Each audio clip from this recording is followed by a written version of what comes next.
All right, in this video, we'll begin talking about the urinary system. This is specifically dealing with the kidneys and their function, and we'll look at some accessory organs as well. So let's talk a little bit about the urinary system. This basically shows the parts of it: the kidneys, the ureters, the bladder, and so forth. As far as kidney function, got a couple of kidney pictures here. Just go back here and talk about kidney function. They're the major excretory organ of the body.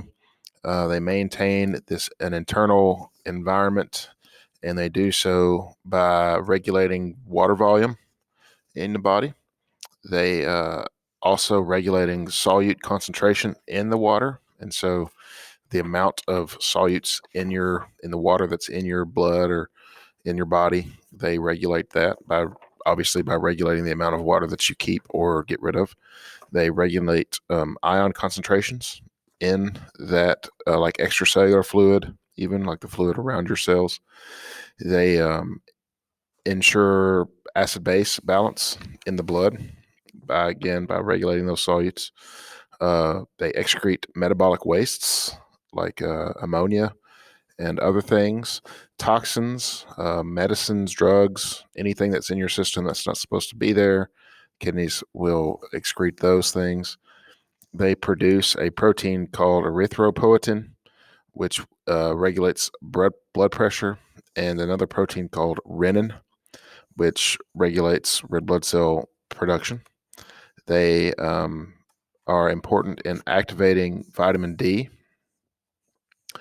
They carry out a process called gluconeogenesis. Gluconeogenesis is basically the production of glucose. If the body needs that, it can produce glucose molecules. And then you see here, that's the kidneys. Of course, then you have your accessory organs like the ureter, which empties the kidneys, that's what the filtrate goes into, empties into the bladder. The bladder's temporary storage for urine, and then it's secreted through the urethra and out of the body. All right, a little bit of anatomy of the kidneys. You can see here kind of their location. They are outside of the peritoneal cavity, and so they're not inside that bag that exists below the diaphragm. You can kind of see here, they're protected by your lower ribs, these floating ribs, and one of the kidneys has more protection than the other. The right kidney is crowded by the liver, and so it's actually a little bit lower, and which makes it more susceptible to being hurt. And you have adrenaline glands on top of each of the kidneys. You don't see that in this particular picture.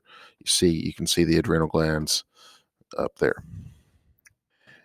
All right, here's some internal anatomy of the kidneys. You have the anchoring outer layer here. I don't see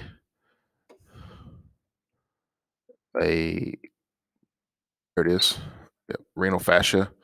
This is like the area that kind of anchors it to the body wall. There is the fat capsule here, perirenal fat capsule. It just is protection for the kidney. It kind of sits in that fat and lets it be cushioned.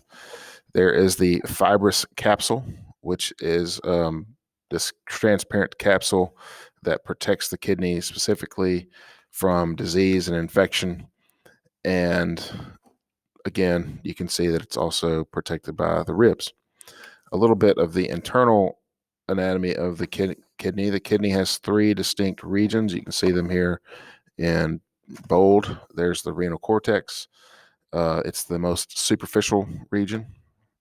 There's the renal medulla, which it is deep to that cortex, and it's composed of these what are called medullary pyramids, kind of because it has this pyramid type shape to it.